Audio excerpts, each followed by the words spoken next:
And I wasn't ready for a job. I needed to finish. So she fell asleep, but I was wide awake now, and I was mad. I was going to show her. I'm going to call, see if I can have a chat with Dr. Ganson. And I know what he's going to say to me. No, we don't have any. And I can go home and get her off my back. So I called his secretary, and I said, is he available today at all? So about 20 minutes later, after we had hung up, I get a phone call. I pick it up, and here's Dr. Ganson. And he said, what's your schedule like today? And I said, flexible. And in my mind, I had thought that his secretary had set the meeting 1:30. Yeah. And he had something else to do then. And so he said, yeah, I'm done cabinet by 11:30. Let's meet then. And I said, sure, no problem. So I came to the ad building, met him in the office. Do you want to go to Lido's? And I thought, how does that work? I asked the president of the university to meet with him, and he's inviting me to go to the fanciest restaurant in Lacombe. I mean, I thought... So I said, well, sure, just let me give my wife a call to tell her that I won't be home for lunch. And so we did. As we sat down at the table there, he started talking and describing a position that was open on campus. And after about 10 minutes of him describing it, my mouth was sort of on the table because I realized that he was offering me a job, and he didn't know that I had called earlier in the morning for a job. So I said, Rio, did Audrey tell you that I'd called this morning? He goes, no, I haven't talked to her yet today about my schedule.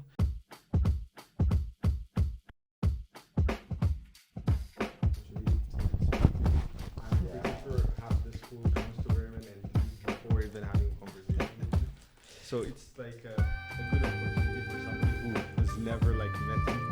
Right. Until today, you were a very mysterious man. And I learned so much today, actually. Yes, I start.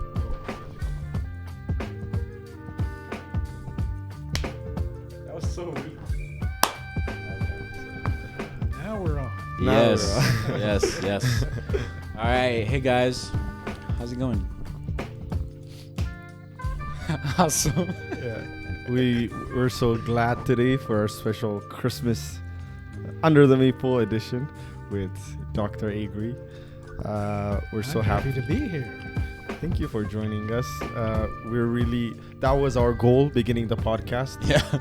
This end of the semester, we were aiming to have you on. So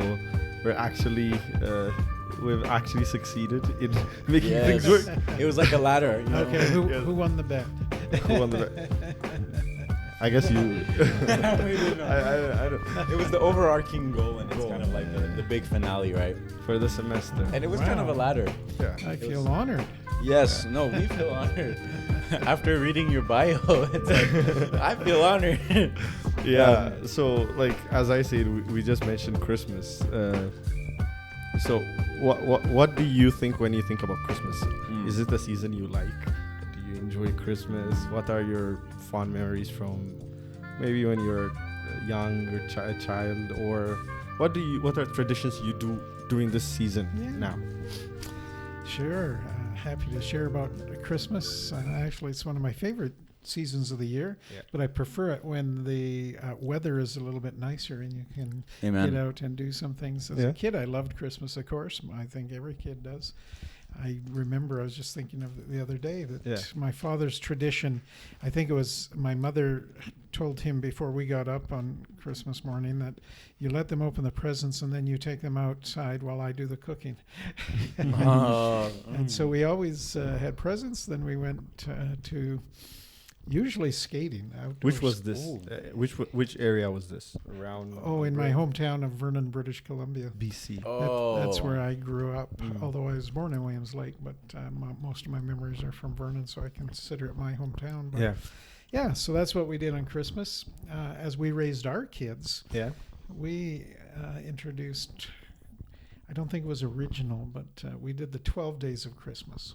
Oh. What is that? And since we had 4 kids and there were 2 of us, there were 6 in the family, Yeah. we would say you get to pick 2 activities or things that you'd like to do over the Christmas holidays. And one of the 2 has to be somehow an outreach to others, doing something for Oh. others. Yeah.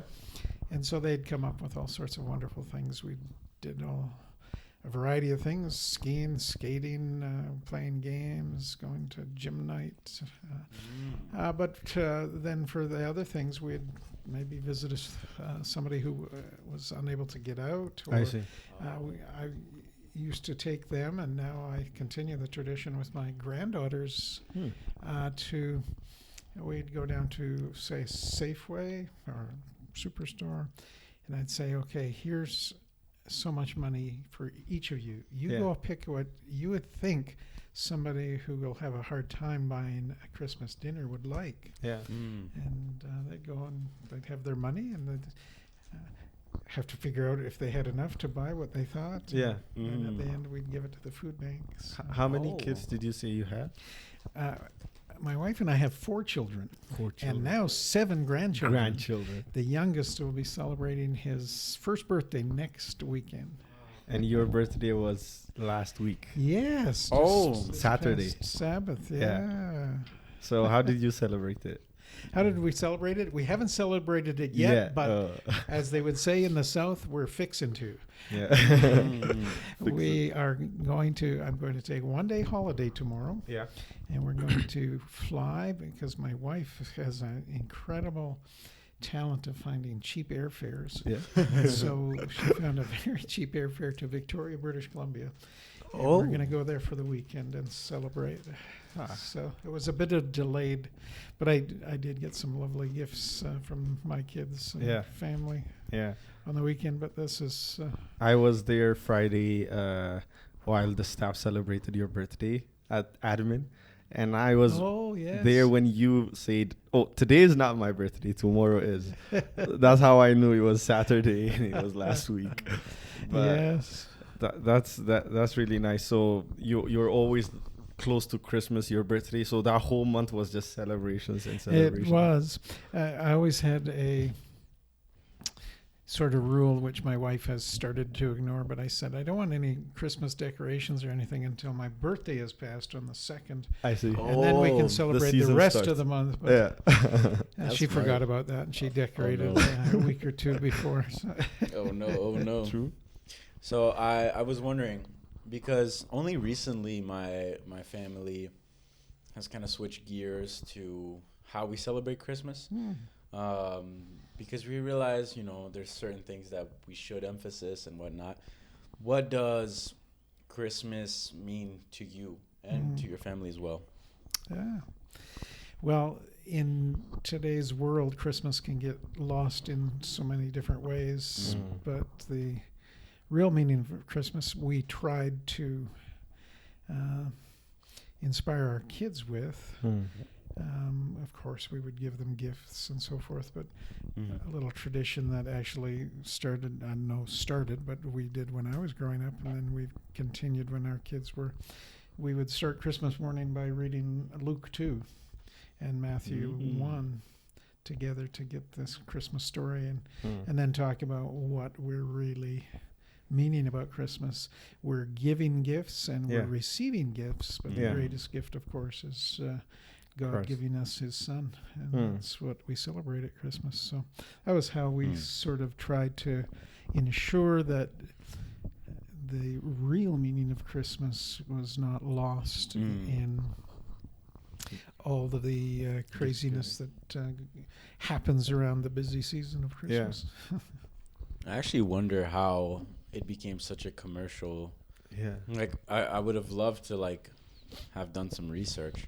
But it's really interesting how it shifted from being Christ-centered to just being me-centered and you-centered a little bit. But it's be intriguing to study how that came about. Actually, the whole Santa Claus piece was really popularized the last century. People like artist Norman Rockwell. He did the front cover of Saturday. I'm trying to think of the name of the magazine. It doesn't exist anymore, but a Saturday Evening Post, I think it was. Yeah. And he drew at Christmas time Christmas scenes, always with a Santa Claus, at least one of them. And that popularized the idea in especially American minds, North America and then around the world, of so when by the time we were born and came around, it was really imprinted in the culture. But before that, I mean, that was as well. There's different traditions of Christmas around the world. It's quite different back home. Even within the church, there's so much heart. Like, you cannot have a Christmas program without offending half of the church. Because half of the church believes it's antichrist in some way. Half the church uses LNGY to support it. Half uses the same thing to go against it. Yeah, in my mind, it's sad that a celebration of one of the most momentous events that took place in history has been corrupted enough that people want to reject it outright because of those elements. And I think we can elevate it by ensuring that we restore it to its true meaning, and still be able to celebrate why it's there. And Christ came and gave us the greatest gift of all, and so he calls us to give. He says it's better to give than to receive, and so we give at Christmas and give to others. And several places in the Bible it talks about us remembering those less fortunate. The Bible uses the term widows and orphans a lot, because those were the ones that were really less fortunate in those cultures. Today they still exist, but there are others that are less fortunate too, and we have to remember that we want to help those that aren't necessarily able to help themselves. It's really hard though, like, because I understand what you're saying by, like, we need to recall and actively remember what it was for, but I bet you, like, only less than 10% really even know of what Christmas originally was, because they weren't educated to be like that. Right. So it's really hard to restore. I think it starts with us, right? And I think even with gift giving and everything, it just needs intentionality. I think everybody just knows what Christmas is. Christ is literally within the name, but nobody is really intentional about why things are done. Even those gifts that are given, people could be giving gifts every year without having meaning behind it. Right. That's why sometimes meaning is really useful, I guess. It can also appeal to our more selfish nature, saying, what am I going to get? What am I going to get for Christmas? This is what I want for Christmas, but rather than the concept of what can we give to others. So I love the word intentional. That's what I have on my phone. With the goal.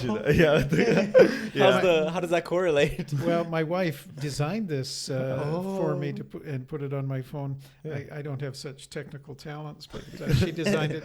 I love golf, and in my mind, the most powerful word in the English language, in fact, probably in the world, is intentionality. When you intend to do something, you can move to become successful in doing that. If you don't have any intention of doing it, it probably won't get done. Yes, it will not get done. And so it is important to be intentional in trying to maybe remove all of the clutter that surrounds Christmas and find what that true meaning is. Taking statistics, our teacher told us most stats thrown out there are false, but one of the statistics I've read in the past was that around 95% of what we do throughout our day is usually habitual, and sometimes we just cruise and we don't get to be intentional about everything we're doing. And I think one of the keys to, like, de-stress, especially this exam week, is being intentional about even like sometimes we pray, but our prayer is full of pressure, right? Right. So Yeah. like last night I was just sitting and I was intentionally trying to think how small that exam is in the grand scheme of things, right? Yeah. That's what I was so intentional, so it kind of calmed me down. I taught for many years, and one thing I did explain to students at the beginning, but maybe not good enough. Yeah. A final exam is extremely important, and you want to put all your time and Yeah. effort into it. But even within the course structure, Yeah. depending on how much it's worth, Yeah. It may not move the needle all that much, either if you did poorly or if you did extremely well on it. Yeah. It's sometimes worth 50% or maybe 20% or Yeah. whatever. But So I have a question actually, because you've obviously gone to high school and to university. What was, if that is okay to like saying, what was your average? Because you're saying it like it matters, but it also doesn't really matter. Was that always the thought process? What type of well, no, in high school, my sister is 5 years older than me. I have a brother and a sister. Yeah. My brother's 8, my sister's 5, and I always saw her as the fount of wisdom. Oh. If any, whatever came from her mouth, she was Pure the wisdom. wisest.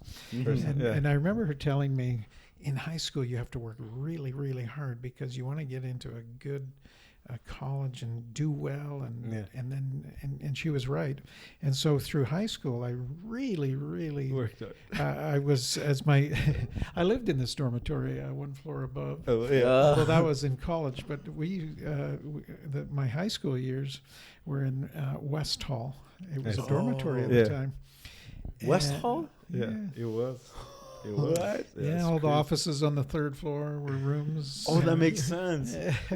They're so like Yeah. in the little lounge. So I worked and worked. My friends called me Bookie, not because I took bets or anything, but because my nose was always in the book. I wanted to do well. Yeah. And so I did reasonably well in Yeah. high school. And then I got to college and I still wanted to do the best I could. Yeah. Although my physical, geographical position in the classroom changed. Yeah. In high school, I sat right at the front Yeah.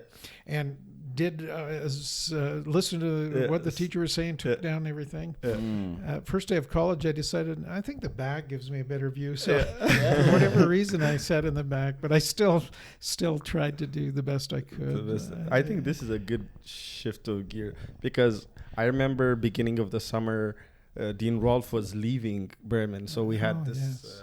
program, and I was talking to you for some minutes. I don't know if you remember, but I really liked our conversation, which is one of the things I really want to bring up, being how you came up to become a president, like your path towards this position.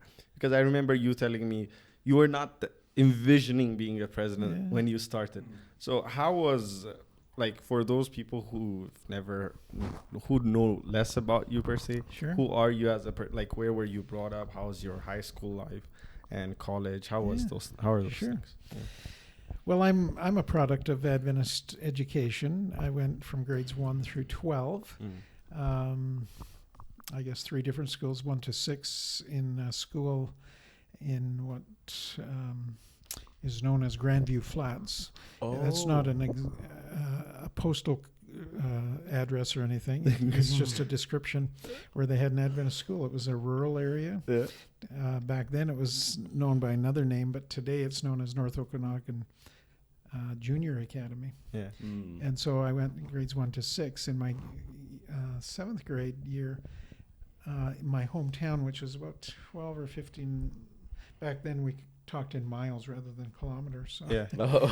12 or 15 miles away where I lived, we took the bus every day. So we were on the bus for an hour and 15 minutes or whatever. But a new pastor came in and said, I think Vernon should have a school. So they started very small. We started out in a church basement. And then they had a portable classroom. They had bought some property, portable classroom. And then in my grade 8 year, they built a brand new school. Yeah. And it was actually quite nice. So for grade 7 through 10, I was in Pleasant Valley Academy. Today, I think it's called Pleasant Valley Christian School. And in grade 11, from about when my sister came here, she is going to be celebrating her 50th high school graduation this coming June at Alumni Weekend. Wow. If I can convince her to come here. Yeah. But ever since she came here, I always thought, I've got to go. Back then it was CUC. Yeah. And so through the years, probably starting in about grade 5 or 6, I actually started working in the evenings, and my goal was to make enough money to go to CUC. That's what I was saving for. Yeah. I mean, I would spend it on other things too. Yeah. So my mother was a custodian or janitor of office buildings downtown, and so from about 5 o'clock to 7:30, we would go and clean these offices, and I would make what I thought was a pretty princely sum of money back then. I contracted with her. I said, I don't want an hourly wage. I'll get the job done and you pay me this amount. And it was a huge amount, $5 for 2.5 hours. Wow. But I have to put it into perspective. Are any of you boarders or skiers? Yes. Do you go to the mountains? Yes. What does it cost today to go skiing for a day pass? Last time I went to, was it Kenmore? Norquay. It was $120. Wow. $20. Yeah. Yeah, and if you need to rent, it's more than that. And Louise would be more than that, I'm sure, because it's a world-class mountain. There's a wonderful mountain in my hometown. It's called Silver Star. It used to be $8 a day, and I would get a $3 coupon, and so I skied for $5. Imagine. That's how old I am. Yeah. So, you're not recording that, are you? No. But so I grew up and worked, and my goal was to come here. Yeah. And so when I got here in grade 11, I really loved it. It was a great atmosphere, as it still is. And then I went through 4 years of college here, graduated with a Bachelor of Education, and started teaching in our Adventist schools. Subsequently, I've gone to 2 other universities that aren't Adventist. They're both public universities. I did my master's degree at the University of Southern Mississippi. Which is quite a ways from here. I mentioned earlier southern phrase. But then I did my doctoral work at the University of Alberta here. So I've been in both Adventist institutions, largely during my formative years.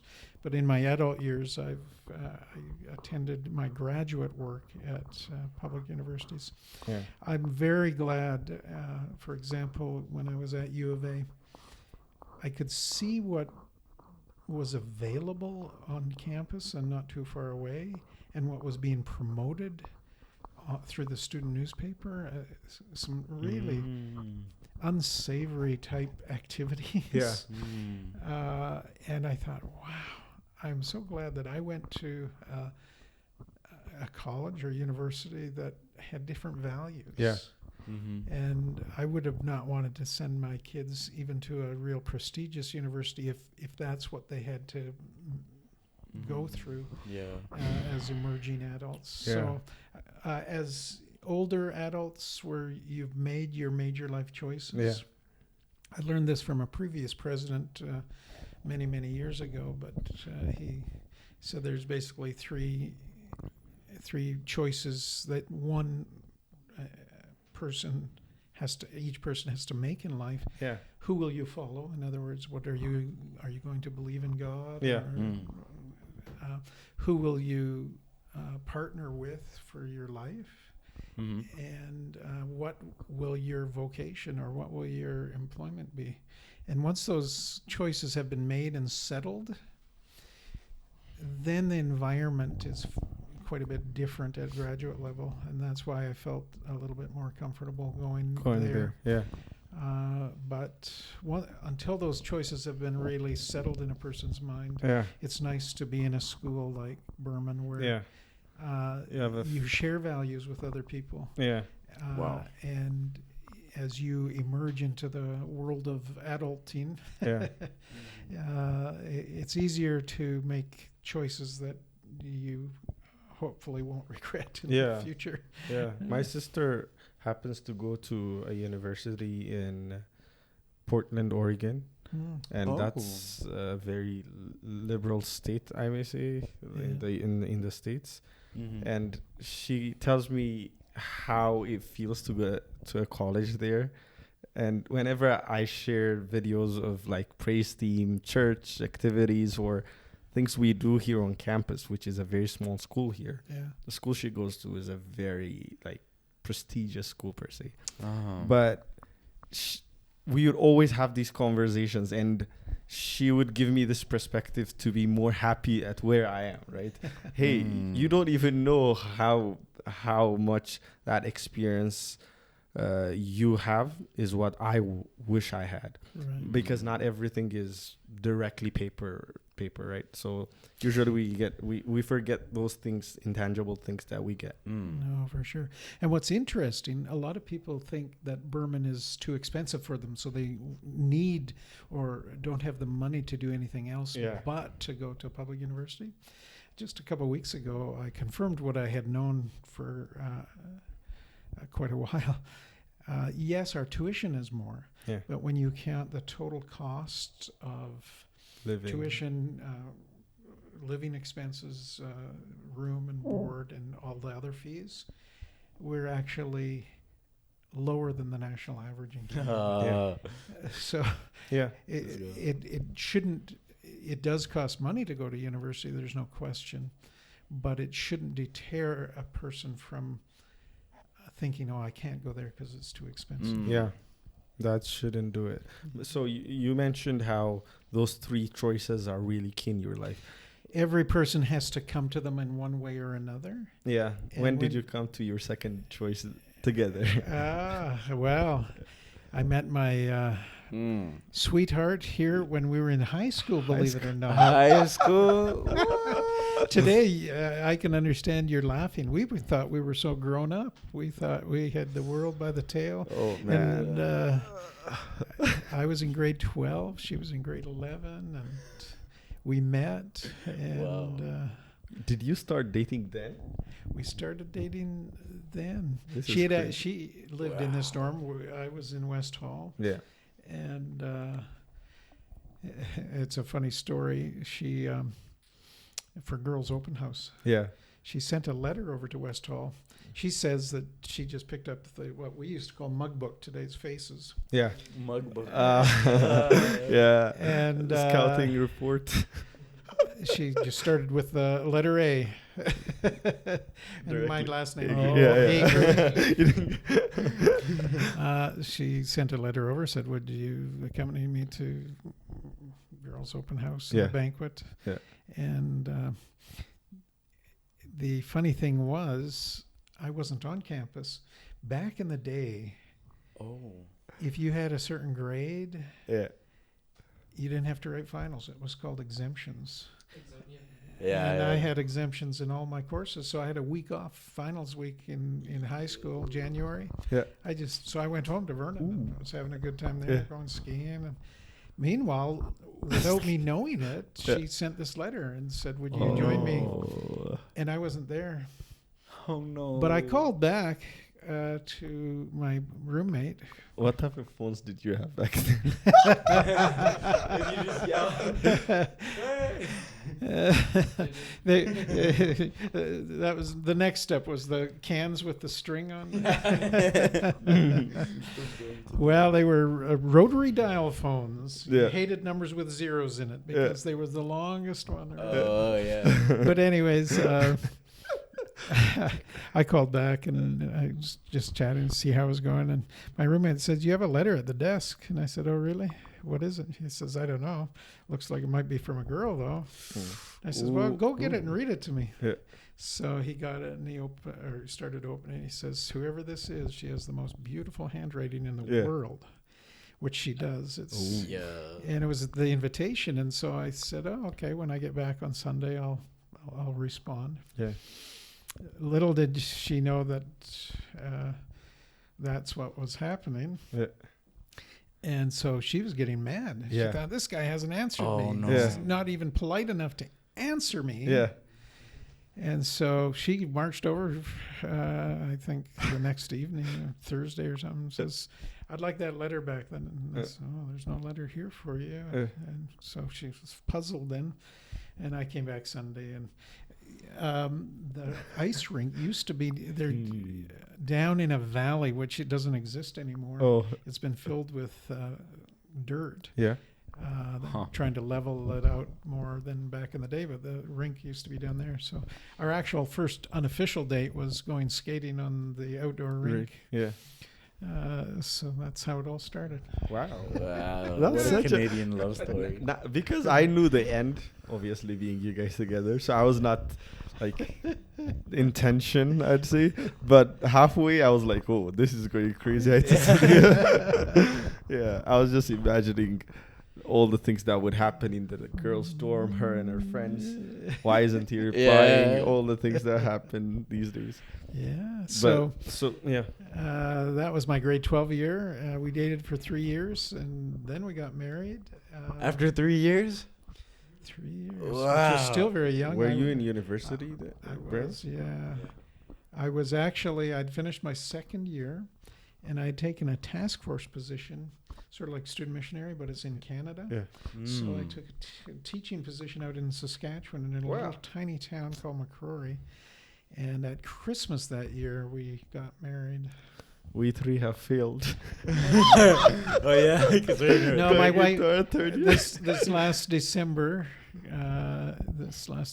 we celebrated our 40th wedding anniversary, Wow. and we How cool.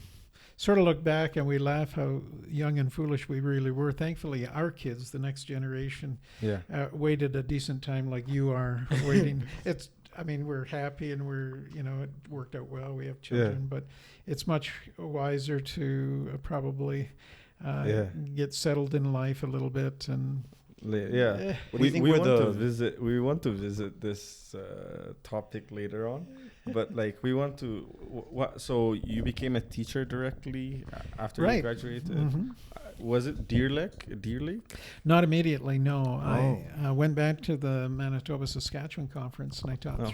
3 years Yeah.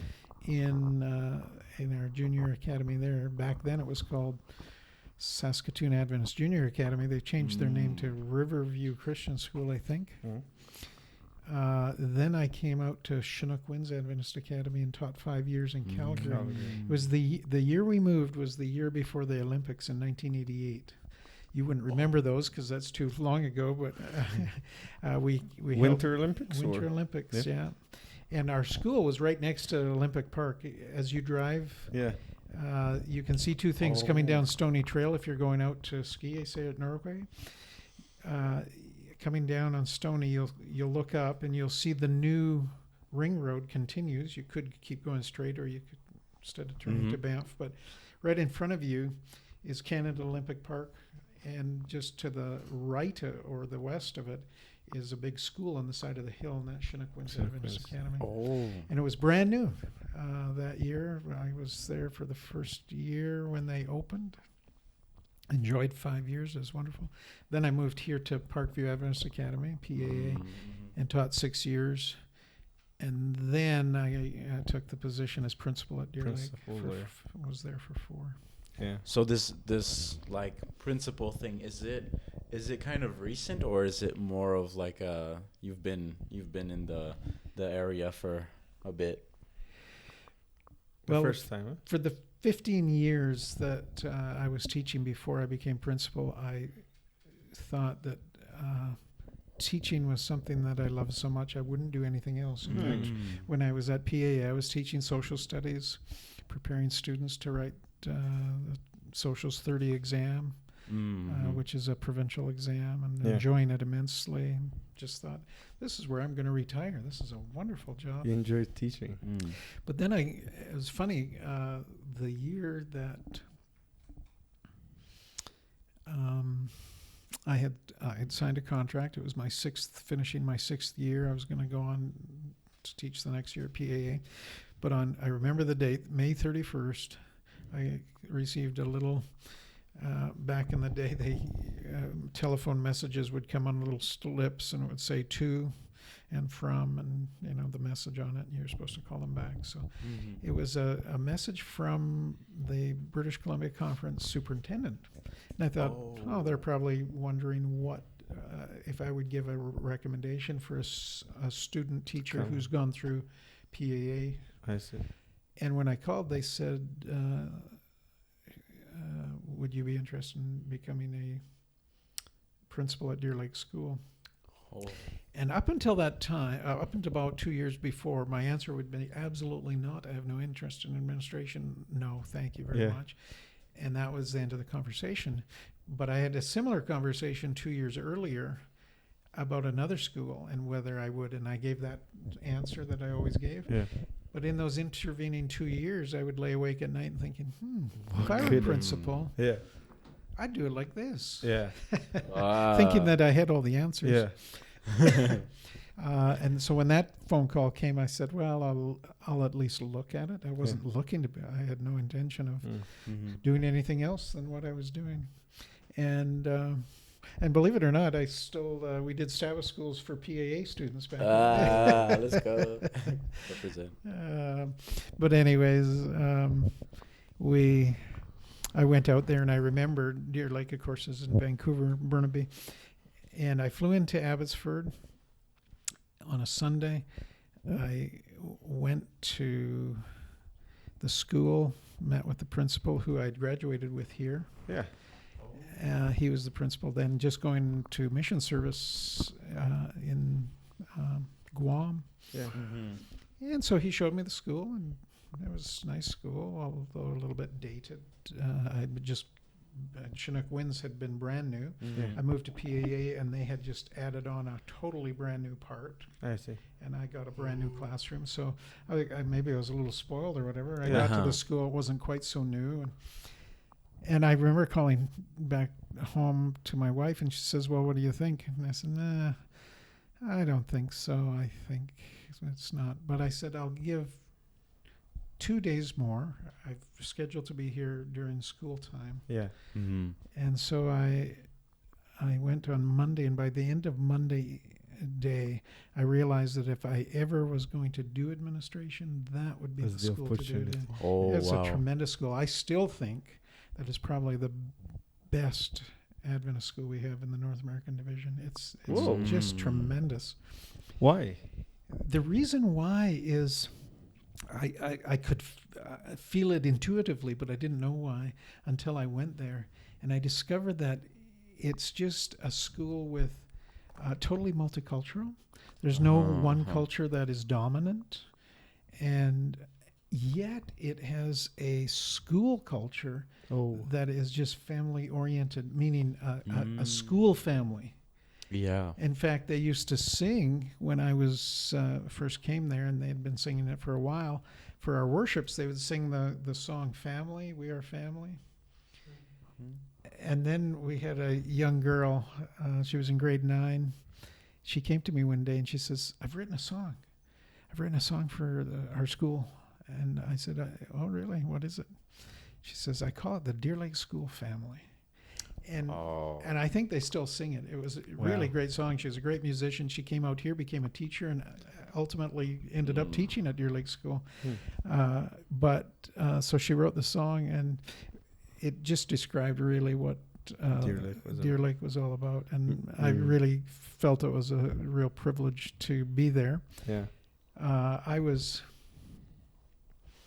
had always had an intentionality of having a master's degree by the time I was 30 and a PhD by the time I was 40. Yeah. I did succeed in my master's degree. I accomplished that goal, but I hadn't even started studying by the time I hit 40. So I had a mini life crisis while I was at Deer Lake. If I'm going to get a PhD, I got to get it done now. Yeah. So after the 4 years, I had enjoyed it. But I quit and went back to school to get my doctoral work. I wanted to ask you, what was the initial spark?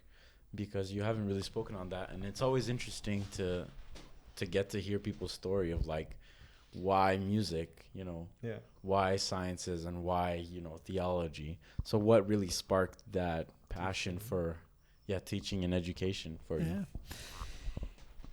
When I was growing up, I had a goal that I thought was a very lofty goal, and that was to be a lawyer. I wanted to be a lawyer, and so all through high school, wanted to do well so that I could get into a good college, become a lawyer. But that was sort of confirmed in my mind after my first year teaching. I have to say the kids were good, but I just didn't enjoy teaching that much. And I discovered later it was because I was, that first year in Saskatchewan in a little town, it was elementary, and I don't enjoy elementary teaching nearly as much as secondary. So once I started moving into secondary, I really fell in love with teaching. But I was going to be a lawyer, and as I say, my wife and I got married that year, and I thought I have a better chance of being a lawyer, or if I don't get into law school, something else, if I have a completed degree. So I came back and I completed the degree with every intention that I was still going to go to law. But Union College, which was the degree I actually received, it used or partnered with CUC at the time, Burman today, to have their degrees on campus, because Burman or CUC at the time didn't offer their own degrees except one that was theology or religious studies. So my degree was from the States, and somehow they messed up on the transcripts, and they didn't get them out until October that year. And it was way too late for me to apply. Well, I had applied, and I kept getting letters back. We have everything for your application except we need your transcripts. And they never got them. And so this is now a year and a half after we were married. My graduation gift was 1 week. It came a little bit early, 1 week before. Was our oldest daughter. Her name was Jennifer. And so now I had a family. And I thought, well, I could go back to school, but I'm not going to get in this year, or I better take a job. So I took a job teaching since I'd taken the education degree.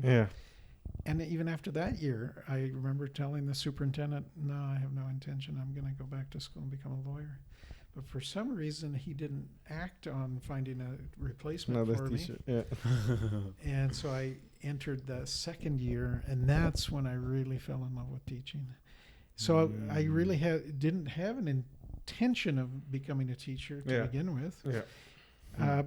But it showed me, and God has shown me over several times, you can be intentional on certain things, but I have a better plan for you. And so I've never regretted not being a lawyer. I have some good close friends that are lawyers, and as I see what they do, I'm thinking, God, thank you very much, because I'm happier what I'm doing. No, I really like the point you raised where I've told Manny this. I think I told Josh too.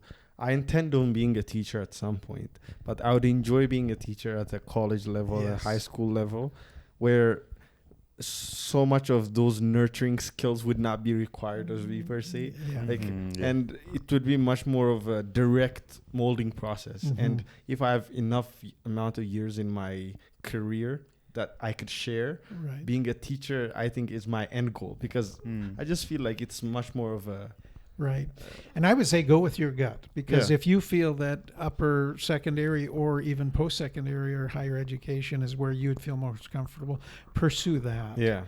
I made the mistake I made when I was taking the teaching degree. I wanted to be a social studies teacher. But at the time, Burman didn't offer that. And I also looked across Canada, and I thought, well, I do want to work in an Adventist system. That's what I've been in all my life as a student. And I recognized that there was a far greater chance of me getting on as an elementary school teacher than there was secondary, because there were very few secondaries back then compared to what they are today. And so I made that choice, but it was the wrong choice. I didn't discover that until that first year in teaching, and I didn't enjoy the teaching. But it was because I was working with the age of children that I didn't relate that well to. But if you think that you want to be a college or university teacher, pursue that, follow it, and I would strongly encourage you. Teaching is a wonderful, wonderful career. I spent 19 years in the K-12 system, and then I did my doctoral degree, and I've been in higher ed ever since. And I look back and I said, if I knew then what I know now, I would have probably been more intentional at heading to higher ed sooner. So you finished your doctorate degree, and did you immediately become president for Asia Pacific, or were there years between? No, it was interesting. I remember telling my supervisor at University of Alberta, he said, well, what do you want to do after your degree? And I said, well, I love teaching. I absolutely love teaching. I want to be a professor. And he said, well, that's good. That's a good goal. But oh no, God had other plans.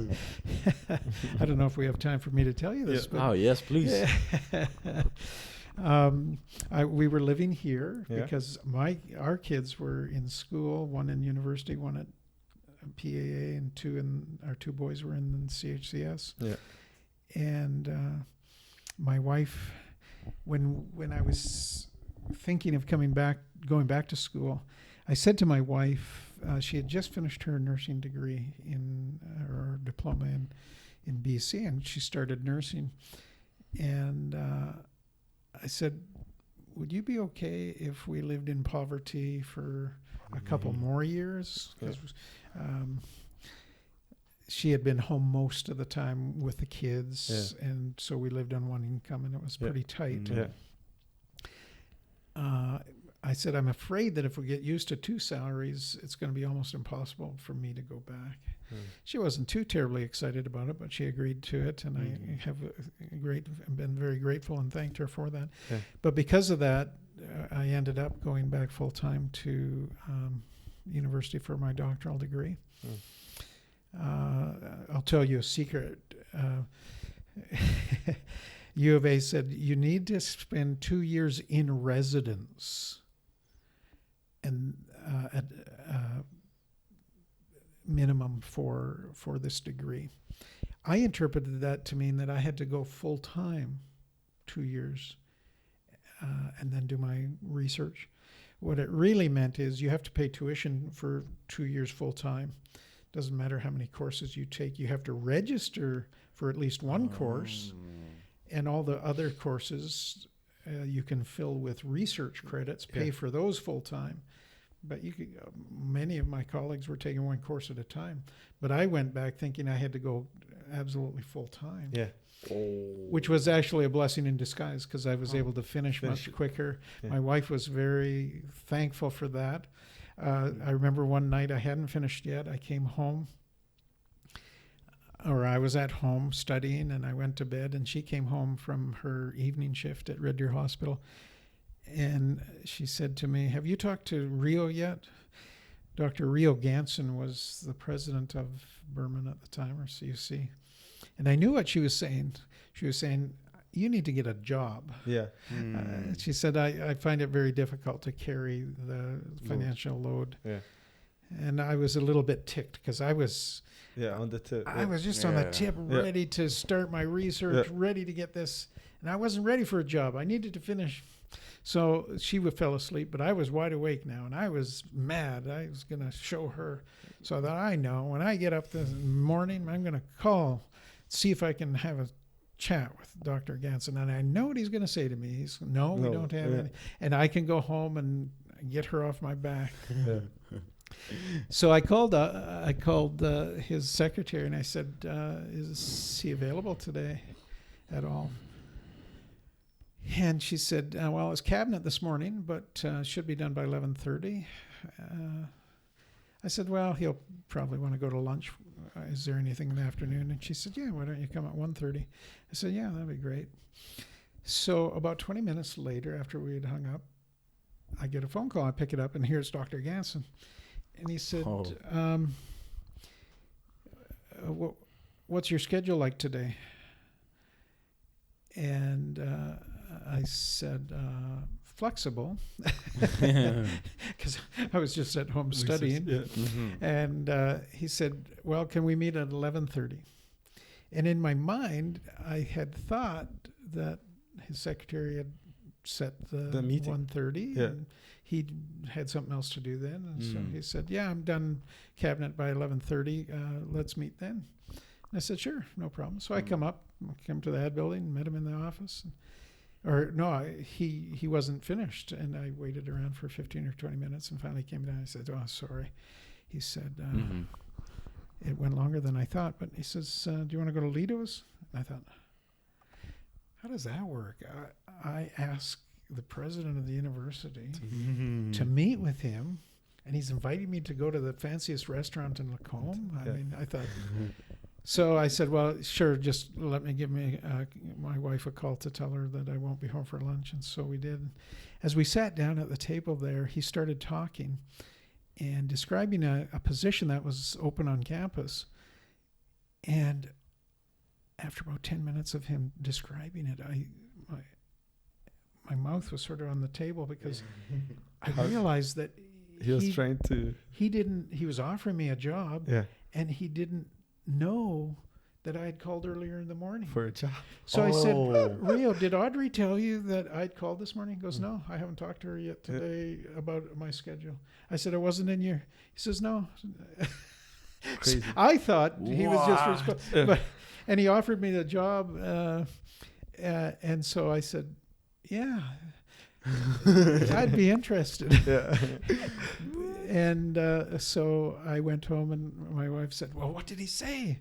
And I said, well, he said we should move. And she says, what do you mean? I said, well, before we moved from Vancouver, there was a piece of property that we had bought out here, thinking that it might be a good investment, and maybe someday we might live here. And so we scraped together what little savings we had, and we bought this property. And I said, well, we can move to our new house that we're going to build. And she goes, what? So, God was leading. He didn't know I had called. He didn't know that I had interest in the job. And so he offered me this job. I had to go through the whole rigors of interviewing and so forth. But it worked out. And so that year I was assistant in academic administration. We worked it out that I was not full-time, but 0.75 of a position, so that I would work extended days on Tuesday, Wednesday, Thursday. At Thursday evening, I would close my light in that office, and then I would continue to work on my doctoral work in Friday, Sunday, Monday. And so I lived that double life for about a year until I graduated, and then I was promoted to vice president academic here. I see. And that's how I got into leadership here at Burman. And then after 6 years, he left after 2, he retired. Andrea Luxton, I don't know if you recognize the name, but you'll see her picture on the pictures of presidents on the 3rd floor there near my office. She was the first woman, or actually the only woman president so far at Burman, and she became president. We worked together. She just retired this year from being president of Andrews University.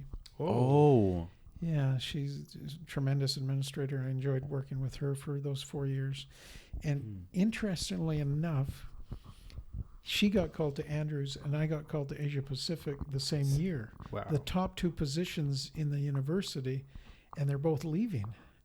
It wasn't probably the world's best timing, but God's timing is different than ours. So she went to Andrews, I went to Asia Pacific, And I'll tell you another quick story about how I got to Asia Pacific. Again, it wasn't anything I intended to do. In fact, I told my wife, no, I'm happy with what I'm doing. I like academic administration. I don't know if I could ever see myself as president. I mean, there's a lot of responsibility there. Yeah.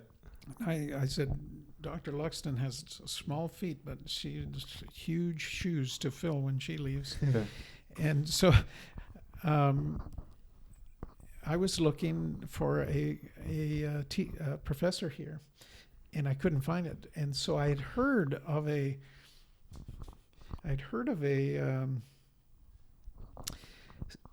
website, I guess it is, an organization called APN, or Adventist Professional Network, where people could put their CVs or resumes on. Yeah. And if any organization in the Adventist world needed somebody, they could just call, say, I need, this professor of, and the names that were there would come up, and then you'd contact them and see if they were interested. Yeah. So that's what I was doing. I was trying to find this professor or a person for this position we had. And I went on the site. I didn't know anything about it, but I went on the site, and they said, well, you have to register. So I thought, okay. Put your own profile. So I started answering their questions, and then I realized after quite a while, they're actually asking for my information. Yeah. No, I don't want that. Anyways, I finished it off, and I discovered it was a subscription service that you had to pay to use. So I was a little bit ticked off. I'd wasted all my time. Yeah. We did find the professor, and a couple of years later, though, I got an email from Asia Pacific and said, and here it turned out they subscribed to APN. Yeah. And they said, would you be interested in coming to Asia Pacific? I had never thought of it. Yeah. But I always think that if God is opening a door, I should at least look through it and see. Yeah. Yeah. So that's how I ended up in Asia Pacific. Did you move with your whole family? No, by that time, our kids had grown up. Our youngest had just, I'm trying to think, that was 2010. So he was in college, but had just gone to Walla Walla. And he had started out at Burman. I see. And our French professor at the time, Madame Auguste, had said you should go to Collage. And so he did. And when he did so well in French that he only had 3 courses left for a French major, but unfortunately we didn't offer it here. So he went to Walla Walla and did a French major and an international double major. And while he was at Collage, he met his future wife, who is his wife now. Yeah. But so he lives in Geneva, Switzerland. Oh, that's the son we're talking about now. So he works in these diplomatic. His story is really fascinating. Of all our kids, he probably gave us the best run for our money as parents. Yeah. He was the quintessential teenager. Yeah. And so when he got to grade 11, from about grade 7 on, when we moved back here so I could go to U of A and the older kids, all the kids could go to school on campus here. Yeah. He just hated school, hated it with a passion. Yeah. Mm. And when he got to high school, he'd come home and he'd say, well, I walked into Tony's office and I told him I quit. I said, Regan, 2 things. Number 1, you don't call your principal by his first name. He's Mr. Reeves to you. And number 2, take your books out because you're not quitting. And so by the time I quit. By the time he got to grade 11, we were butting our heads. And he said, I want to go back to BC. I enjoyed it there. So finally we came in agreement that he could go back and do school at Fraser Valley. What he didn't tell us was that he was more interested in snowboarding than he was in school. Yeah. But he was right here. And so he spent much of his time snowboarding, although he still did okay in school. That's cool. I mean, who wouldn't? Yeah. That's the real question. And when he came back, I said to my wife after about the second day, I said, wow, who has kidnapped our teenage son and brought back a responsible adult? He had really grown up, But the one thing in his life, he didn't feel any real spiritual leanings towards spirituality. Yeah. He knew all the answers from the Bible. He'd gone Yeah. through Sabbath school and all our schools, and he knew every answer there could be. But he didn't really connect with that. Yeah. So when he went to Walla Walla, he bumped into, or met again, a friend of his who had been here in junior high with him, but had subsequently moved down there. And that kid was an incredible artist, just a fantastic artist, but was not an academic. So he wasn't doing university. He was working in a actually a copper foundry where they would do castings of copper for artwork. He was working there, and my son was in university, but they got together, and we were in Thailand by this time, and by that time I didn't realize what was happening, but they got together and they said, do you think there is anything to this religious spiritual stuff? I mean, we've been taught it all our life, but do you think that, is it legit? Yeah. So they started studying the Bible themselves. I didn't know this, but I had a little bit of a foreshadowing, I guess. Yeah. He called one day and he said, Jason and I are doing a project together. I'm going to be the business manager. He's the artist. We're creating T-shirts to sell on campus. And then we're going to take the money from the sales and going to buy hoodies. Also, both of them, T-shirts and hoodies with Jason's art on it. Yeah. And then we're going to go down to Portland, catch a train one day, go down to Portland and hand them out to the homeless. Oh. And I thought, wow, serving those that need is tremendous. So that's a great idea. So they did that. They sold out their whatever 200 shirts, or I don't know how many they had, but the profit they made from them, they made enough money to buy 50 hoodies. Yeah. And on the T-shirt wow. that was sold on campus was a picture of a homeless man, a little cup for change. He's sitting with his head down. He has his hands out, reached out to asking for money. But in the hands are nail prints. And underneath it says, the verse they used was, if you've done it to the least of these, Yeah. you've done it unto me. Yeah. Wow. And when they took the money that they had made as profit and they poured it into buying hoodies, and then Jason's artwork was again used, and it was a mother hen with chicks under her wings, and the verse that says, as a mother gathers her chicks, Yeah. so I'll gather you under Yeah. my wings. And they just hopped on the train, took another buddy who was an incredible videographer. He loved doing it. And he recorded their trip to Portland and went with them as they handed these shirts out. When I saw the video, I asked him, would you come to Thailand if I paid your way and do the video for the university? Because we didn't have a decent video at the time. Yeah. And he said, yeah, I'll do that. And so they did that. But anyways, my son's story, they studied themselves into an incredible loving relationship with Jesus. So he called us in January of the year, his senior year, and he said, are you coming to my graduation? I said, yeah, absolutely. We wouldn't miss it. We're going to take our annual leave. And he said, well, that's good. That's wonderful. I'm glad that you're able to come. Are you going to be here all weekend? And I said, yeah, for sure, the whole weekend, because they do a whole weekend like we do. And he said, well, that's good, because on Sabbath afternoon, I'm getting baptized in the Walla Walla River. Oh. It's crazy. So as excited as I was about him finishing his double major degree, him coming to Jesus and knowing him as a personal Savior just was such an incredible joy for us as parents. I remember standing there at the river and watching him being baptized. And since that time, he went back and took an MBA in Geneva. Subsequently to that, got married to Raquel. They have a couple of our grandkids now, 3 and 1.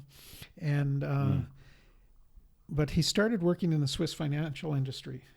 And after about a year or two, he phoned and said, Dad, I'm tired of making wealthy people even wealthier. He says, there's got to be more in life than this. And so he said, I'm applied for another job. I said, what is it? He says, I'm going to work for an NGO, non-governmental organization called MedAir. And it's like ADRA, we have in the church, Adventist Development Relief Agency, that does humanitarian and development work. It's like that. It's a Christian-based one. So he did, and he worked for them for several years and loved doing it. What they do is go into the most dangerous parts of the world and provide emergency medical care for people that are fleeing for their lives. Yeah. So South Somalia, Sudan, Syria, Iraq, Iran, Afghanistan, those types of countries. Areas, yeah. He was in head office in Lausanne, Switzerland, writing the funding proposals to get the millions of dollars from the donor countries. But he was assigned, his specific area was South Sudan. And so he visited there once or twice. It was quite dangerous, actually, but he to make sure that the projects were going on as they had intended. So he got some travel in there as well as other parts. But after about 5 or 6 years, we had another telephone conversation. He says, Dad, I love what I do. I'm making a difference in people's lives. But he says, I can't stand sitting in front of a computer all day long. He's too much of a snowboarder. Yeah. In fact, he entered a snowboard competition in Geneva and came in second.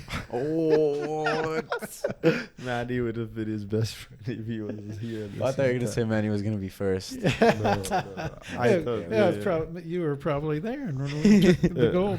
But anyways, I said, well, what are you going to do? He said, I'm going back to school.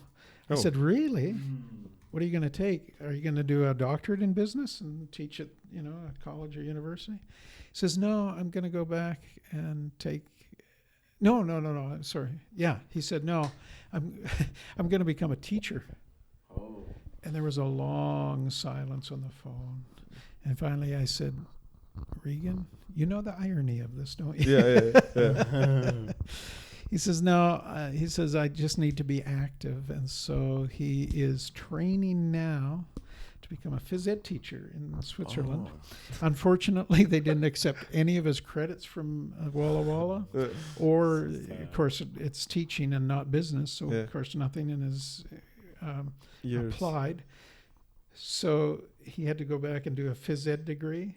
Now this year he's graduating with a master's degree in phys ed, which allows him to be eligible to go into the next degree, which is the after degree program to become a teacher. So by the time he's done, he'll have 2 bachelor's degrees and 3 master's degrees.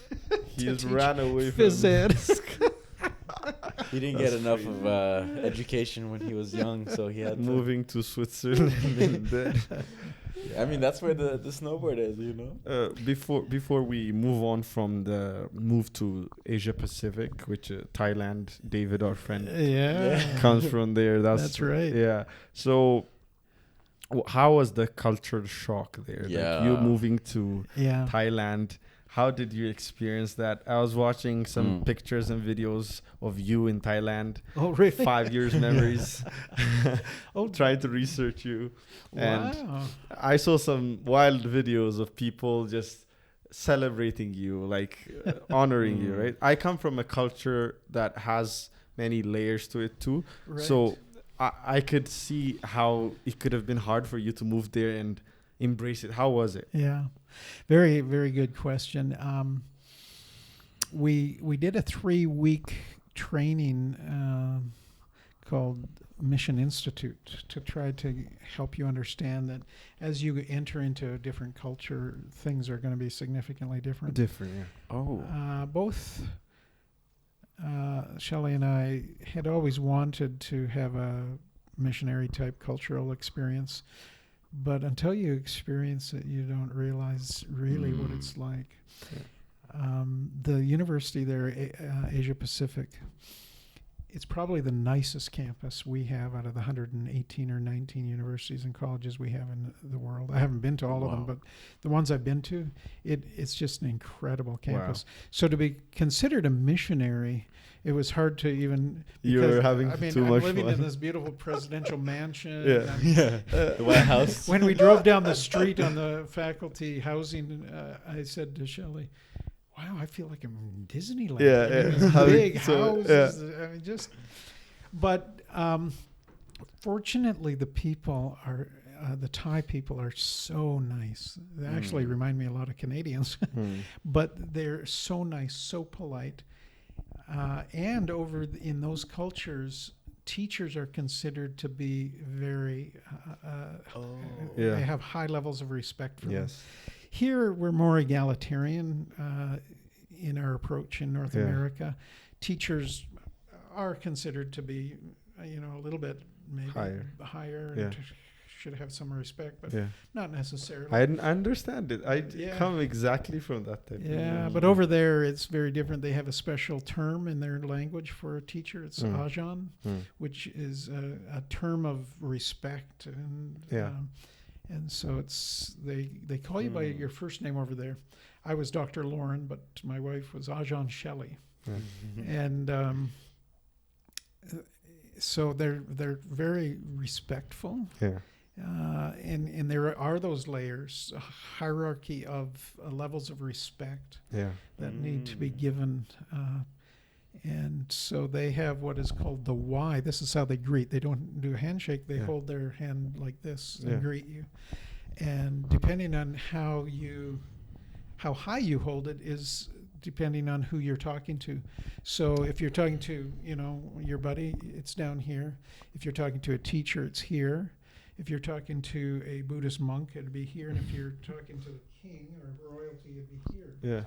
It depends on the hierarchy of so cool. Level of dignity and respect that you give. And so it was a really neat experience. We wouldn't have changed it for the world. I have to say the first little while was hard, especially for my wife, because it was the first year that we were empty nesters. We didn't have any kids with us. Plus, we were half a world away in a totally different culture. She took Thai language lessons for about a month. She would catch a public van, which was like a 12 or 15 seat van, go into Bangkok, which was 2 hours away, do a 2-hour lesson in language, get on the van and come home again. Did that for a month. So she learned, I would say, enough to get around market in the Thai language. And they really respected her for that, because if you can learn. Unfortunately for me, I asked the outgoing president, I said, should I learn the Thai language? Because there was provision for that. I could have taken extra time to learn it. He goes, no, this is an international university. Everybody here speaks English. You don't have to worry about that. And so I didn't. But I really regret it now. About 3 years in, they introduced a course, Thai for beginners, for all of us who didn't speak Thai on campus. And I tried, but my schedule just kept me. I could get to one out of every 3 classes. And so I did learn something very valuable. I didn't learn the Thai language, but I learned something valuable that I'd never experienced before in my life. And that's what it feels like to fail.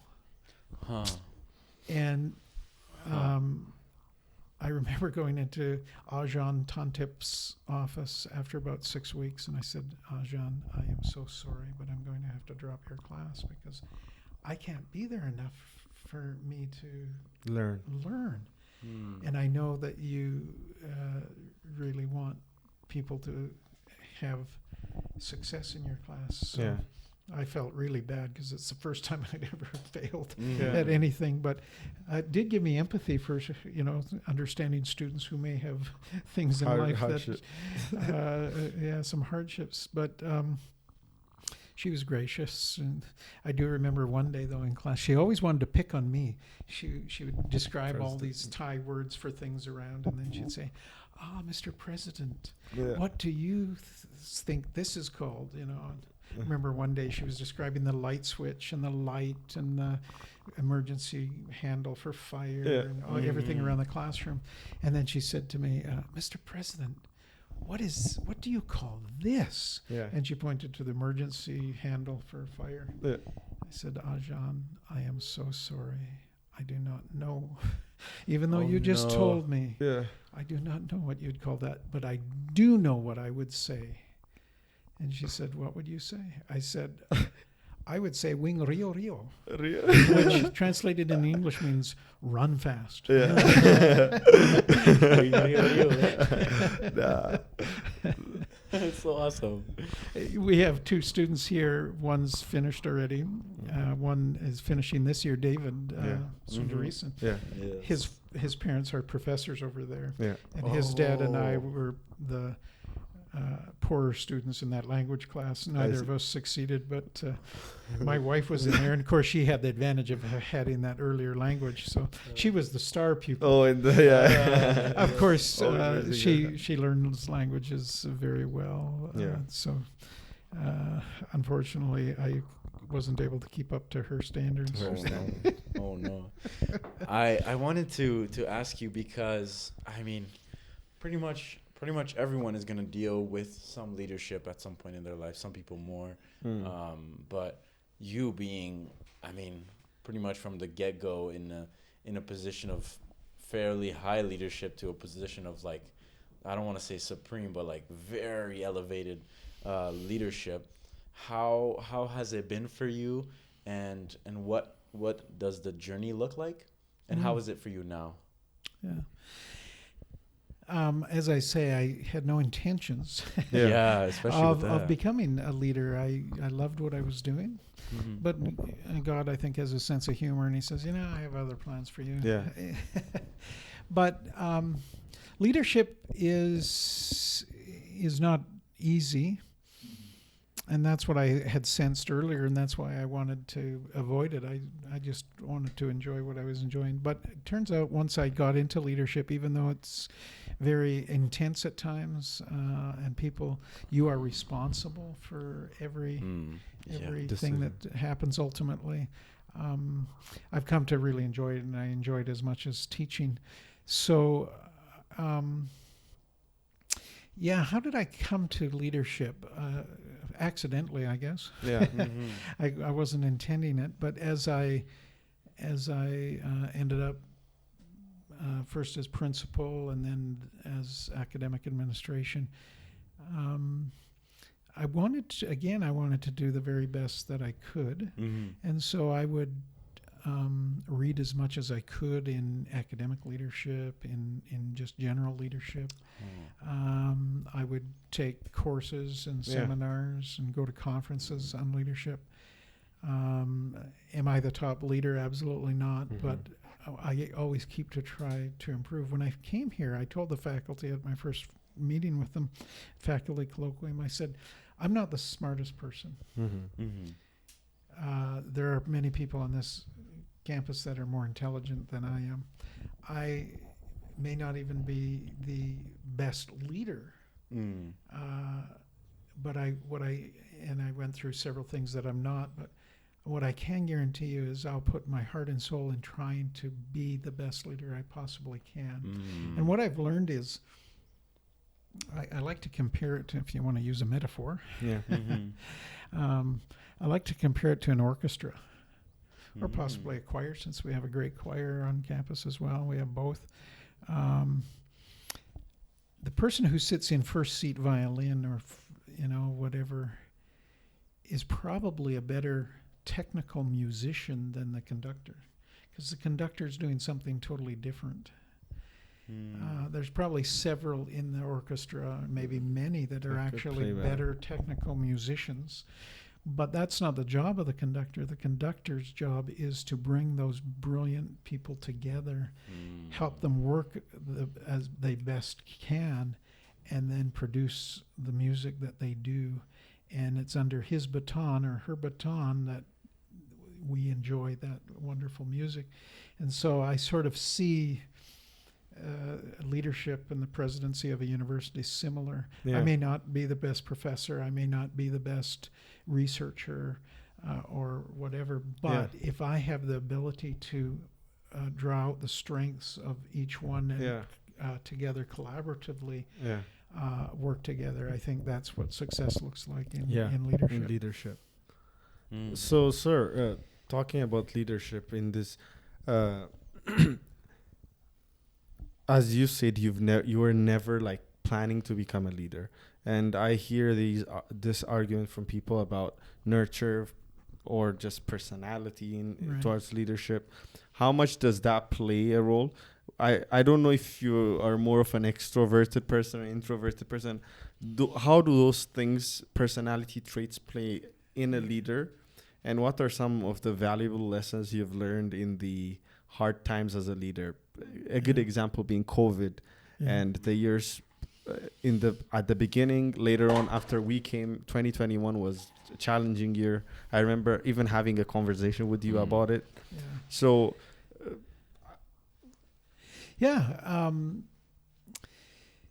the one thing I do is I try with a little bit of time I have. I really don't have time, but I whenever you want to do something, you have to make time.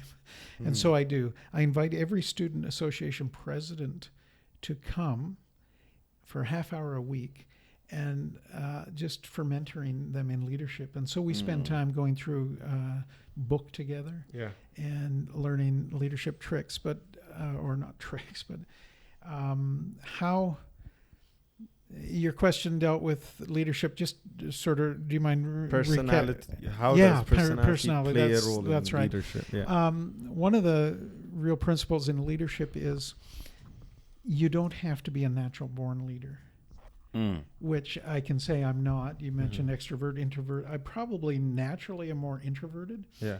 I'm energized and regain my strength if I have some solitude, quiet time, and just can recharge. On the other hand, say my wife is an extrovert who energizes and recharges when she's around people. Yeah, I'm not like that, but so I wouldn't say that I was born with natural leadership abilities or even tendencies. Yeah. There are some. The very important thing about being a leader, even if you're born with those, you still have to work at a variety of different characteristics and traits in leadership and keep continually, never, they talk of lifelong learning. As a leader, you have to continue to keep learning. And that's the key to leadership. Yeah. I remember a friend of mine, a close friend of mine, who had just the most natural talents, could get up and just preach a sermon without thinking about it. Yeah. Could get up and wow, everybody thought this person, he was wonderful, and he was. But it took him many years to realize that you can't depend just on natural ability. Yeah. You have to keep growing, developing. And one thing about leadership is when you notice that there's some areas that you may have deficiencies in or you're weaker in, if on your team you can find somebody who is strong there in that side and can complement you, that's becomes very powerful. And so you don't have to be a natural born leader. You don't have to have all the characteristics. You don't have to be intimidated by saying, I could never be a leader because I don't have those. What you'd have to be is intentional at gaining the leadership qualities and be able to learn. Are there things that you learned from challenges during your leadership in dealing with people? Or it sort of can relate it to being a student. The answers you remember on your final exams are usually the ones you miss. You do it on purpose. It's same in leadership. You learn some of the most important lessons by making mistakes. Now, as a leader, you can treat mistakes in several ways. First off, and probably the best way, is what have I learned from this? Another way is to try to cover up and pretend it never happened or blame somebody else for it. Those are leadership traits that should never exist. If you're willing to accept responsibility for your mistakes, other people see that. Yeah. They respect you for it, and they will accept that it was a mistake. Now, you can't continually make mistakes, Yeah. but from that mistake you can learn. There's probably some of the most profound leadership lessons I've learned are from mistakes that I've made. Yeah. And I look back and I think, wow, I wish I hadn't made that mistake, but I certainly learned, and I've then become a better leader because of it. Because of those things. Yeah. Well, so you mentioned COVID. That probably was the most, those 2 years were probably the most draining of anything I've experienced. Yeah. There was never any one instant piece that said, that was so traumatic. It was just a very continuous, long-term levels of stress that you never knew. Like, it wasn't this instant, like an accident happening or something. You just didn't know what was coming next. Yeah. I would get a phone call in my office from the Premier's office and say, the Premier, it was at 4:30 in the afternoon, and it would say, the Premier's speaking tonight at 6 o'clock. Make sure you're online. So he'd get online and say, we're making changes effective tonight at midnight. And these changes weren't small little things. They were massive things. And so now within less than 6 hours, we had to transform all of our processes and procedures on how we would deal with it. And of course, as students, that's frustrating because all of a sudden, bang, there's an instant change that you weren't expecting. And living in an environment like that, never knowing what to expect. We, at the beginning, I remember the day I had just gone to a conference of mine. It was in Florida, March the 12th, 2020. And my wife was very wise. She says, you shouldn't go. Things are moving too fast. And I said, well, I've planned this for months, and it's an important conference for me to go to. And so I got on the plane, landed in Orlando, got into my hotel. Well, we had a little supper together with the presidents. And then next morning, we weren't going to start our official meetings until the next afternoon. But all morning long, I was on the phone back here to campus, and the ground was shifting so quickly. I just said, okay, I'm coming back. Because I didn't know what was going to happen, what decisions we had to make. Is this such a deadly virus? It's just going to wipe out old people, young people. What changes are we going to have to do? I got onto the plane that afternoon, being there less than 24 hours.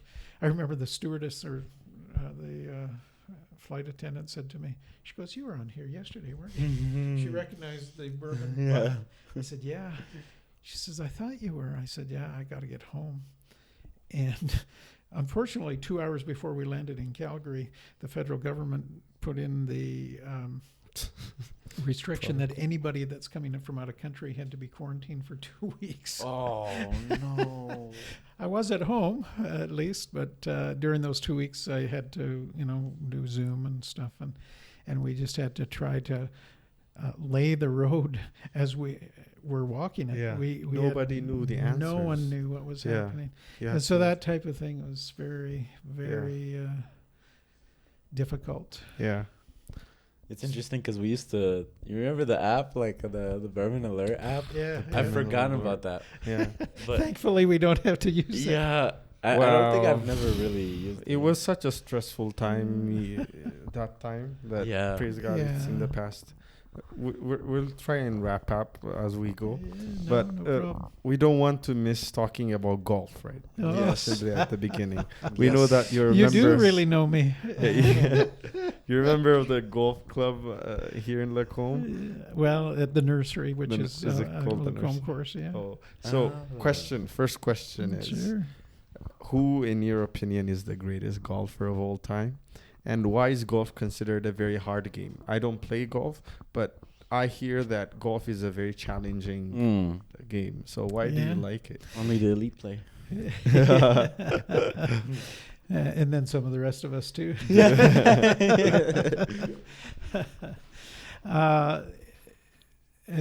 Who is the best golfer?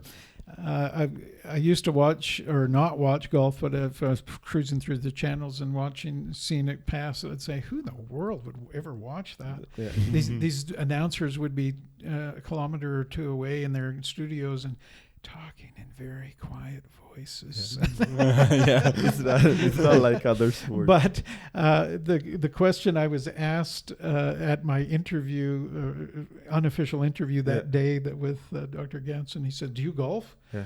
I said, "Well, I've golfed once or twice in my life." Good enough. He was passionate about golf. So he would call me, "What are you doing this afternoon?" And I had a lot of things to do. Nothing. I said, he says, "Well, I have a 2 o'clock tea time. You ready?" I said, "Yeah." I'd go home and get my stuff, and my wife would say, "What are you doing?" I said, "Well, when the president calls, you can't say no." Yeah. Back to the question, who's the best golfer? I think Tiger Woods is probably the best. I like Tiger, but the way he's messed his life up is very unfortunate. I really like to see people of that stature live a life that's can be a real model to To the other young people. kids and stuff. And I'm not sure that he's, especially in his latter part, but he's back at it. I have to say he has tenacity, and he's back at it again this year. And his quotes every year is, "If I didn't think I could win, I would quit." So I guess he still thinks he can win. Which I would like. I always like to see in an athlete them go to a level that no one has reached before. And then when they retire, somebody else, try to. So I really overtake. I haven't watched a lot of Tiger. I got into golf probably after his heyday. But he probably was the greatest. What do I like about it? I've never gotten good. I've never been a jock. But I love the game. When you play the game, you start to fall in love with it. And what's hard about it? What's hard about it? A lot. No, they say that the game is totally played in your mind, and I can see that. When I first started playing, I had a cousin have a cousin. He's retired now, but he used to be a captain in the Edmonton Fire Department. We had gone to a funeral of our uncle's out in Saskatchewan, and I caught a ride back with him because I had driven my parents out with their car and left them there so they could visit more after the funeral, but I needed to come back, so I caught a ride with him. And he is a great golfer. He, in fact, won the gold medal and the silver medal, gold in Paris and silver in Sydney in the firefighter police world games. It's like the Olympics, but just for those two occupations. So he's a real top golfer. And I told him I was getting into golf, and he says, "Do you want a good tip?" I said, yeah. What's a good tip for golf? He says, "Go take lessons. Don't do another day without lessons." And I smiled. Okay, that's a good tip. Yeah. And I ignored it. And I golfed for about 5 or 7 years. And then we moved to Thailand. And things are much cheaper there. And so I did take lessons over there. But the lessons I took, it took about 3/4 of them to undo what I had been doing wrong. Okay. And they say that practice makes perfect. That's not right. Practice makes permanent. Better. And to undo all the wrong things that I was doing. So I actually learned the theory of how to do it right. And I did get better. I made one mistake. I said, when I break 100, which is good for me, but really good golfers, they're playing in the 80s or whatever. I said, when I break 100, I'm going to reward myself with a new golf set. I'm just going to. And so here a few years ago, I broke 100 as an average. And I went and got this set. Huge mistake I made. I should have got the set first, and I would have broken 100 long time. I used to always say it's a poor craftsman who blames his tools. But it's true. Tools make a huge difference. Oh, Yeah. wow. And Changing the when I got sword. decent clubs, I had Cruising. improved significantly, a little bit every year. And Yeah. finally I got to my goal of breaking 100. And that year, it wasn't a little bit. I really improved quite a bit. Yeah. And so the tools, whatever sport you play or whatever you do, you need to have good The tools. best tools. Mm. Are you the reigning defending champion of the Burman Games?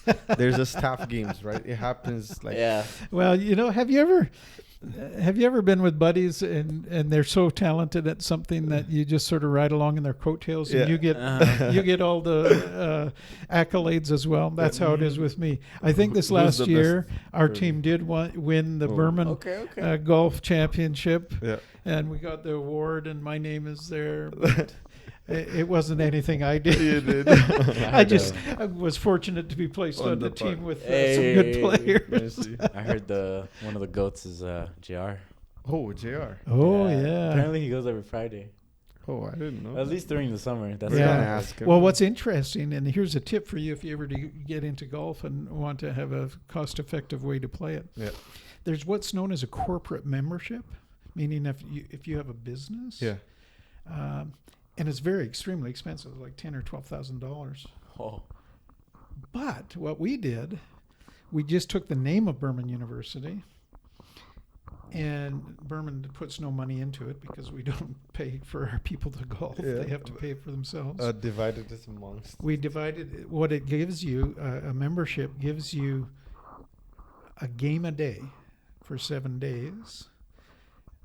So we ask for 6 days plus one of those days gets 2 because we don't play on Sabbath. Yeah. But so that's 28 Days. slots that you can play. 7 days times a foursome. Yeah. 4 play at once. Oh. So that's 28 games per week. So we find 28 people, divide it out, and it comes to really, really cheap. For Yeah. example, we were at Wolf Creek for a couple of years. If everybody played every week, which we don't, but if everybody had played every week, or it didn't have to be everybody, but if you as an individual played every week, and for the amount you paid, it was like $300 for the summer, it would have worked out to $13 for a round of 18 with a motor cart, which is, if you just walked onto crazy. that course Yeah. and asked, I want to play 18 and I want to have a motor cart, it'd be $150.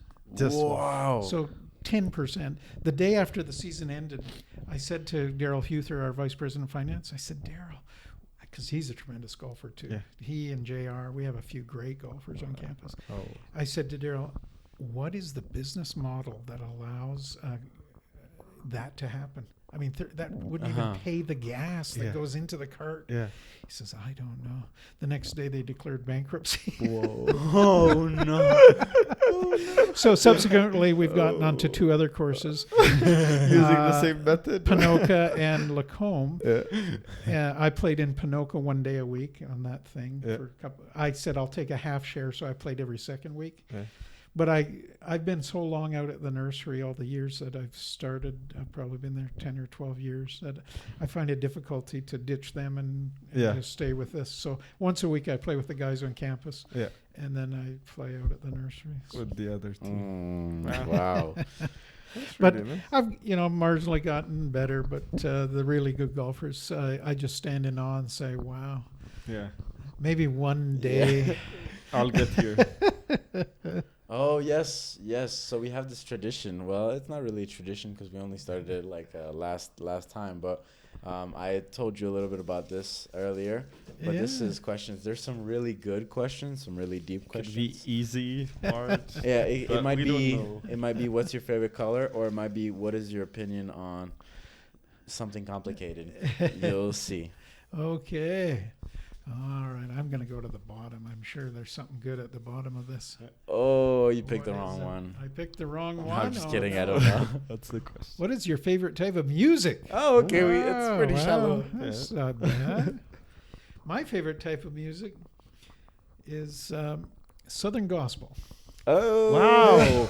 Oh. I both me and Josh are very big Southern Are gospel. you? Oh, I think it's the music of heaven. I'm sure that when we get there. A Gator vocal band has to perform on the opening day in heaven. I'm sure they will. They will. The grand opening. Gabriel Bill will Gates. play his trumpet, and they'll march in, and Yeah. they'll open. Oh, good. Yeah, for the heavenly choir, they'll be the openers. The openers. Oh, But yeah. I love Southern gospel. Yeah. Is there a favorite group? Well, there favorite was. song? They don't exist anymore. Cathedrals? But the cathedrals. Oh. Yeah. Oh, they were number one. Right. I was at the concert in Chilliwack, BC, Yeah. on their final tour. Yeah. Ernie. Oh, wow. 99. Yeah. So that's 24 years ago. Yeah. I had been to a concert in Calgary of theirs a few years before, but Yeah. on their final concert Yeah. tour, Yeah. I was living in Vancouver at the time, so I caught the Chilliwack one. Yeah. But interestingly enough, they ended their very final concert in Akron, Ohio, where they began 40 some years earlier. The two old boys, Yeah. Glenn and George, Yeah. were with them the whole time, and then the others sort of Switched. rotated Yeah. through. But their second last concert, Yeah. guess where it was? Not here. Not Chilliwack. Loma Linda University. Oh. Yeah. Second last concert. Their second last concert. They were great. And then of course Ernie Haas and Signature Sound sort Took of off with Ernie. took off with Ernie was their first tenor Yeah. and took off and does some really neat stuff. Yeah. I remember watching the Gator Homecoming, the Canadian one from, I don't know, Yes, 2009 or Toronto. Yeah. And we had that CD, and I know all the songs from that. There was a missionary family back home that Okay. gave us that for like Oh, Christmas. Oh, neat. And the Glorious, and I had it in my house. And that's the first time I saw Ernie Hayes. Oh, Then okay. with the internet and getting a phone, I Yeah. started listening to Ernie Hayes, Yeah. the Cathedrals. Cathedrals. That's why I really wanted to be a bass. Right. Our Oh. choir director then wanted me to be a tenor. You know what you guys should do? I was Yeah. sitting at the North American Division year-end meetings that I have to go to in Columbia, Maryland. Yeah. And they had a group there. And it was an a cappella group. Yeah. And the guy that was leading it reminded me so much of Boris. Boris. I thought, wow, I got to tell Boris this. I still haven't told him. But Yeah. it was so He's neat. watching right now. I mean, if there were 5 or 6 guys like you that Yeah. were just young and enthusiastic. I love the Had a cappella 'cause quartet. especially the guys that do the anatomical percussion. There's something about quartet music, like guys quartet. Yeah, I agree. Yeah. It's so funny. I don't know. You asked what my favorite music is, and it's Southern gospel. Yeah. When we were dating, we'd Yeah. be standing in church, Yeah. and all of a sudden I'd feel Shelley's elbow in my ribs. Yeah. I'd say, "What's wrong?" "Smarten up." I'd say, "What do you mean smarten up?" You say, "Sing properly." Yeah. "What do you mean sing properly?" "I am singing. Yeah. I'm singing to the loudest I can." "No, you're not singing properly. You." I said, "Well, what do you mean sing?" "Well, she'd say, "You're singing on one note, just one note, the Yeah. whole song." And she said, "Listen to me. I go up and down and up and down. Yeah. I follow the music. You're on one note." I said, "Well, yeah. Well, that's because you're looking for it. I found it." But I was a terrible singer. I learned to love singing from my father, who sang all the time. He knew every song from his youth, every hymn in the hymnal, all sorts of. But he sang all the time. But I didn't realize, because I didn't have an ear for music, that he was totally off tune. I just thought he was, having a good time singing. So when I got to a more musical family, like my wife's, whose brothers both sang bass in the Choir. And the CUC quartet at the time. Oh. Yeah. They sort of taught me that, no, you don't just sing on one note. You got to listen and follow. And so after we were married, the hymnal, I think of it as the new hymnal, but it came out in 1986, so it's not that new anymore. We would sit down at our piano. We bought one piece of furniture. Our first piece of furniture was a piano. Oh, wow. My wife plays beautifully. but we thought we can always sit on the floor, but you can't play a sofa. So we bought a Can't play piano, and we started singing. And every Friday night we'd sing 10 songs in a row through the hymnal just to see what they were like, and we'd check mark the ones we liked and stuff like that. But she taught me. She'd go, okay, sing this note, ding ding ding ding ding, and there's no way I couldn't. Yeah. No, this one. So finally, when we moved to Vancouver, Yeah.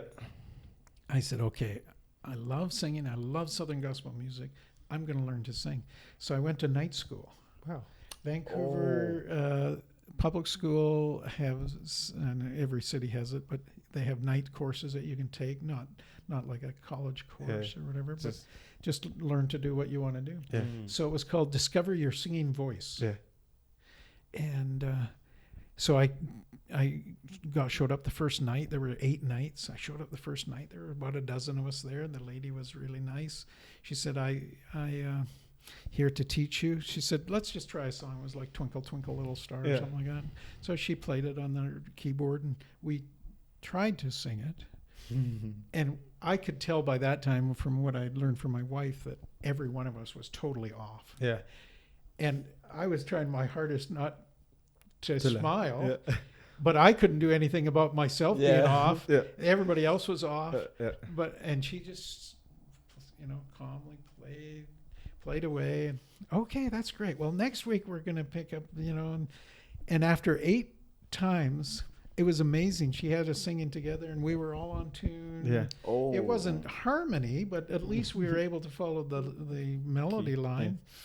And then at the end, she said, my day job actually is a night job. She says, I sing in the pubs here in Vancouver. And she was a musician. That was her gig, was to sing. And so she said, I'd like to sing a song for you. And I mean, she was a tremendous singer. She just sang this song.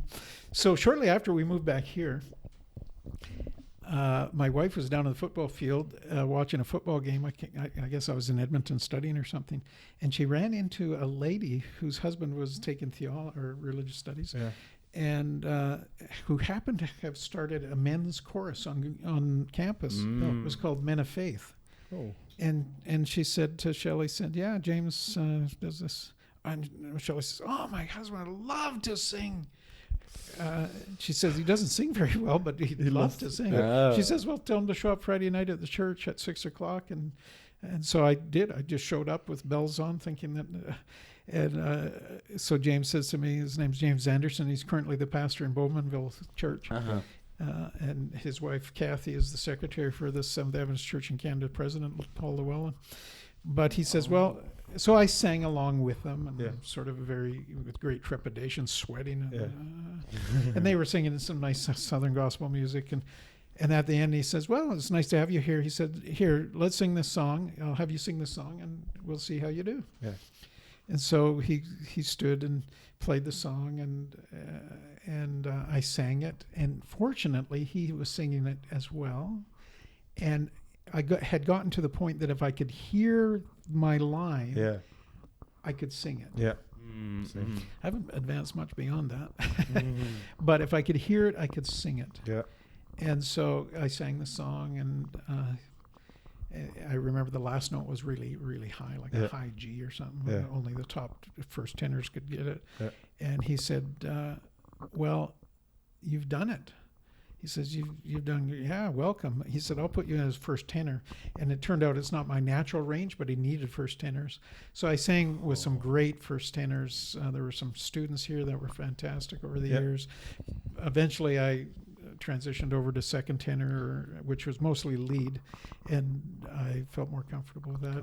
We actually cut a CD. I just saw him when I was last month in Oshawa at the year-end meetings there at the SDACC, and I went to his church, and he said, I have this group out here. I had it before I came to Burman, and now I have it again. We've had it for several, 2 or 3 decades. He says, but we've never cut a CD like we did at Men of Faith. And I laughed, and I said, my brother-in-law, Shelley's brother, he said to me when I gave him a CD, he said, Loren, you're the unlikeliest recording artist that I know. Oh, wow. Oh, no. Well, if we had known that we were inviting a recording artist, Yes. our whole Oh. interview would have been different.